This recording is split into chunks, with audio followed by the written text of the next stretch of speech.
Rob's child. Nothing I say is investment advice, and I have no intention to replace any content of this book, but to discuss its contents and open it up for discussion. Today we're discussing Chapter 37, The Significance of the Earnings Record. This is probably one of the most valuable chapters in the book so far. We finally get into how to get an idea of what a stock might be worth. I'm going to quote from the very beginning of this chapter because I think it's very quaint what he says here. This is regarding expectation of future earnings based on previous earnings. And I quote, "This is at once the most important and the least satisfactory aspect of security analysis. It is the most important because the sole practical value of our laborious study of the past lies in the clue it may offer to the future. It is the least satisfactory because this clue is never thoroughly reliable and it frequently turns out to be quite valueless." And then he goes on to mention that even though it seems like it has the potential to be worthless, it's still worth using as what he says, quote, "the chief point of departure for valuation and selection of securities." So if you're not familiar with this formula, if you're watching this video, it's likely you have an idea of how the Graham formula, and it gets into it a little bit here. And the main thing being, his main idea being, take the average of the earnings of the past 10 years, and that should help you get an idea of how valuable the company is from a very general standpoint. He doesn't say that directly in this chapter, but he discusses using averaging of earnings. So one first point is that if earnings tend to not fluctuate that far away from the average over a certain period, that can help give you a little bit of an expectation, at least, that it will continue to be at least close within a certain range, to have the earnings be more dependable. And obviously that's going to give, I don't think he says this directly, but I think that that's going to give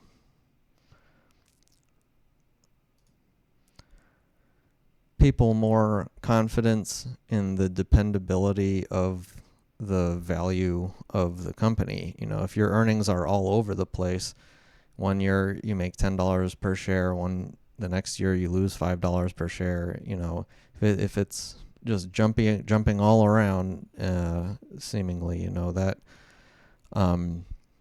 is going to, in my mind, require a little bit higher margin of safety, at least, just taking those two things. So then we go on to a point that I think is important, that he says that quantitative should be supplemented with qualitative. And so the numbers that the company puts out you do need to have some thoughts, ideas about, what is the industry? Is this industry going to last? Is this industry growing? Is this industry dying? Add to your analysis at least some sense of qualitative data. You can't just look at the numbers. You really do need to have some qualitative data included with your analysis.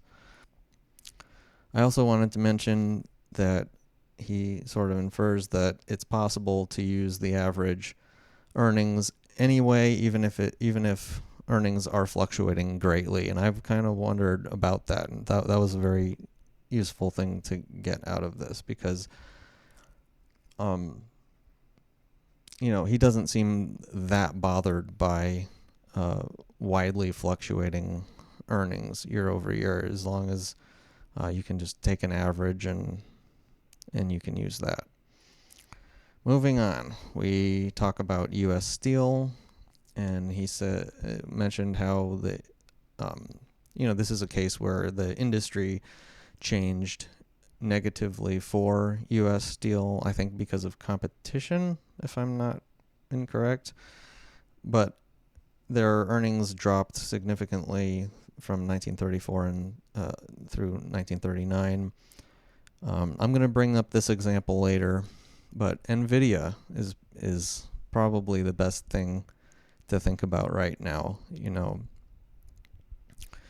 It's valued like as if it's going to make an infinite amount of money going into the future. And meanwhile, you have all these competitors coming in and are going to be making more semiconductors, and it's like, it's clear as day. This is why Michael Burry is this is obviously why Michael Burry is actually short on the semiconductor industry, not just one company, I believe. As of today, it's November 21st, 2023. And so, yeah, take a look at what's going on in the industry. And he mentions this again at the end of the chapter, and we'll get there. So then he notes that, he talks about many times in this chapter how the price of stocks fluctuate so greatly because people buying and selling these things aren't thinking properly, basically. And he notes how they tend to go up on strong earnings and down on weak earnings, and we still see that today. Every time an earnings report comes out and it's higher than the analyst expectation average that's put out there, if it's higher, the stock price jumps, and if it's lower, the stock price drops like immediately, like right when the information comes out. And he says that this is just nonsense. It's kind of dumb. It's like, in some cases it can show the direction maybe that the industry is going in, that the company is going in, but usually, in a lot of the cases, earnings are either temporarily increased or reduced. It's a temporary fluctuation when earnings go up or down. And so then the logical conclusion is to buy when earnings are temporarily reduced, and sell when they have abnormal prosperity, because the market's going to work that way. So when earnings are really low, it's especially like even if it's below just the analyst rating, if you have a earnings report, just one earnings report, maybe that's a good time to buy it, especially if it's like really abnormally low, or lower than the analyst expectations. And then he goes on to make a point that buying on weak earnings could still be a lower price than its price in the next depression. And so saying there is a possibility that when the price of a company, a stock is low, that like even in a depression it might not get that low again, and that's something to consider. However, typically, the probabilities favor that it's going to be swinging up and down. And I think that's just from the history of stock prices, and that I think has continued up until today. It hasn't really changed since then. think that's pretty obvious. So then we have a point that the analyst should ignore earnings fluctuations unless there's evidence that the fluctuation will continue. So yeah, and we've already talked about that. So then we have a section on earnings average versus earnings trend. This was discussed much earlier in the book, and he's talked about earlier in the book as well, the preference for using the average earnings, not the trend of earnings. He even mentions that he is repeating this from chapter 27 specifically. And so one of the first problems with this is that with using the trends again is that, an example I like to use is with a lot of these new tech companies, especially these Cathie Wood ARC favorites that seem to be doubling their revenue, every year. It's like, that's great until it's not, and how long can it double for? And so, and this is the point, is that earnings trends can be magnified. If you're not a very smart AI and you look at a company that doubles exactly for 3 years in a row, it's like, oh, well, then in 20 years it's going to be a million times. It's going to have 1 million times the current revenue right now, and that's obviously pretty far away from the truth. And but he says it's very easy to exaggerate future earnings based on trends. And then on page 512, he writes out a very kind of elementary hypothetical example of how companies could be trending with their earnings, and the various ideas that can come from seeing those trends. But again, here, I think the biggest takeaway from this little section is to remember that trends end. One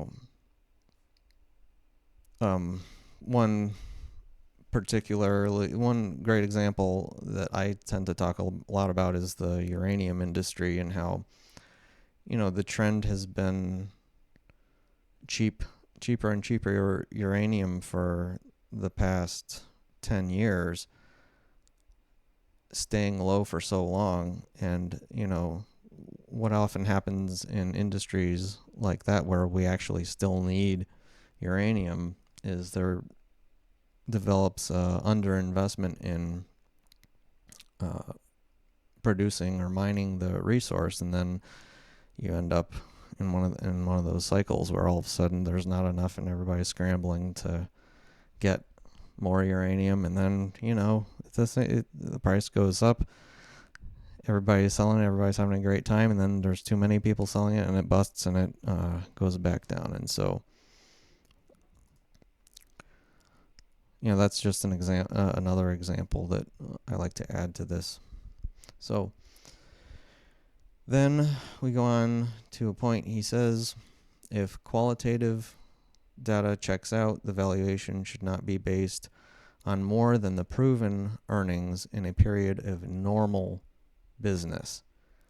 This point, I got to put a star next to it because I think it is a very good point to understand. So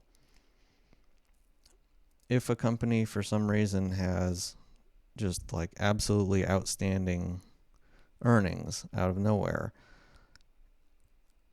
an analyst should not assume that all of a sudden the company is like worth that much from now and forever, because what happens is, and he says this in a whole nother section of the book, that large profits are frequently transitory. And so that doesn't count as normal business.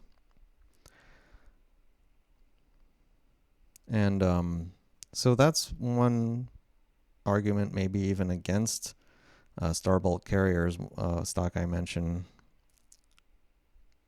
in some of these videos, that the earnings and dividend payments they were able to pay during the pandemic had to do with supply constraints, and that was not a normal business period. And so to expect necessarily that that will continue into the future is not a correct assumption. Like, I think I have been assuming a little bit, but I again, that's an area, dry bulk shipping. They haven't made profits for a very long time, and I think what I gather is that that's an industry that's actually underinvested in, and so therefore I have this evidence. That's my evidence that, maybe the earnings will continue to show some kind of strength going into the future until, again, we have oversaturation of supply of that service in the markets. So then we have a point here that he mentions: a downward earnings trend can be offset by qualitative factors, and an average earnings can be used. So just because earnings have been going down and down and down and down, yes, if you just look at the numbers on paper and don't consider any qualitative data, that looks bad, but there could be other things going on that could give you reason to believe that the company will be fine moving forward. And then he goes through a very interesting example of how that demonstrates why a deficit is a qualitative factor and not a quantitative factor. So in this example, he talks about how a higher deficit does not equate a lower company value, and how it's actually absurd to assume so. What I kind of gather from this is, if a company has a higher deficit, it kind of simply means that they're borrowing more money, and to assume that the company is not worth as much as another company that's borrowing less is it doesn't make any sense. And so that's how he talks about that. And then the next point I like to make from this chapter is that he says, basically, in a nutshell, intuition is bad. Don't use your intuition to analyze securities. And that intuition is not analysis.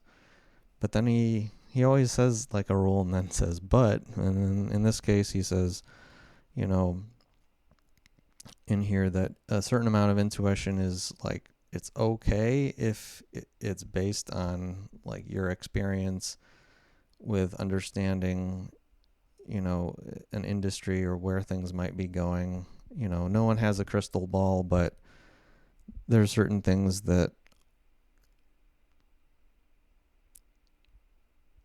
are a little bit more logical to deduct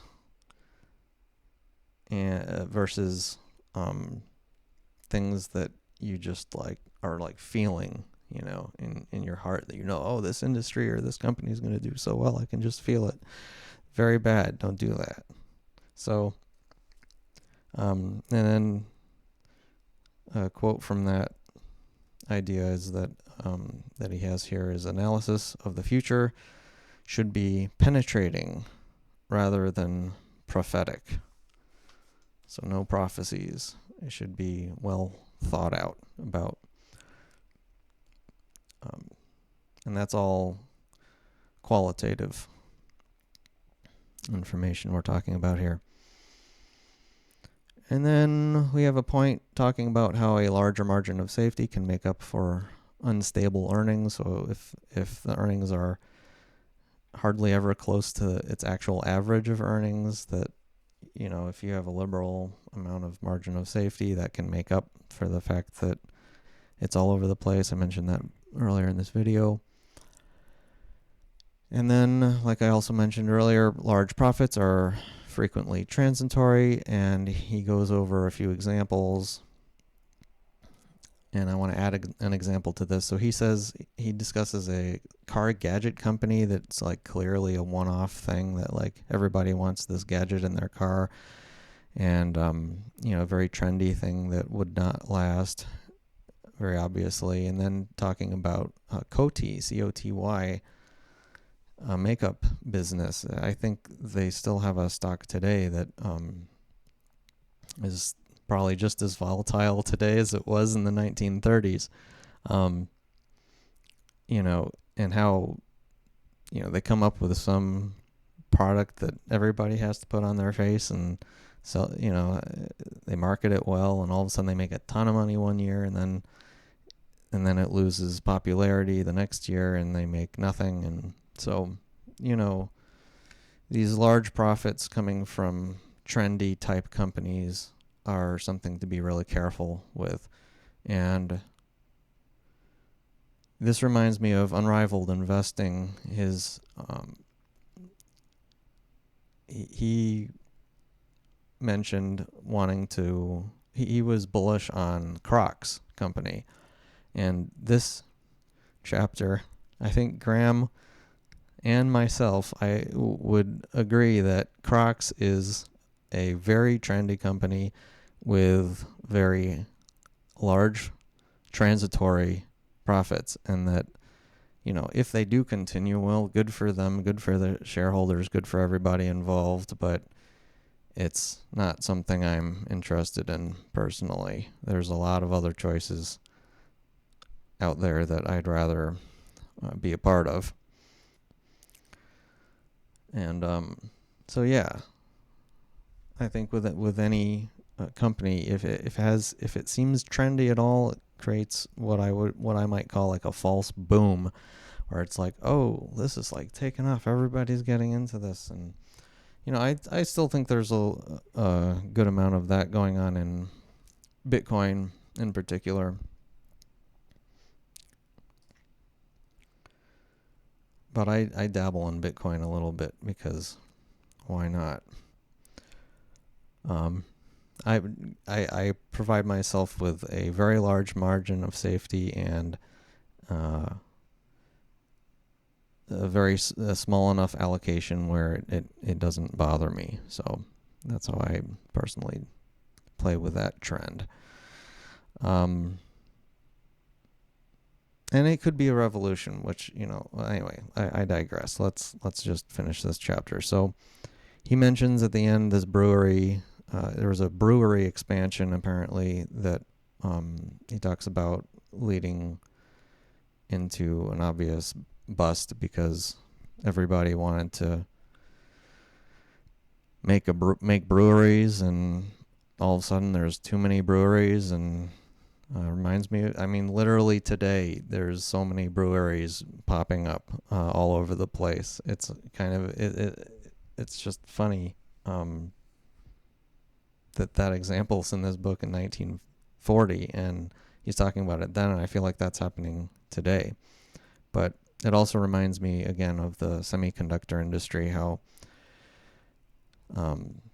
there's not enough investment in it, and Nvidia is just killing it until everybody else is making the same things, and all of a sudden there's too much supply, not enough demand.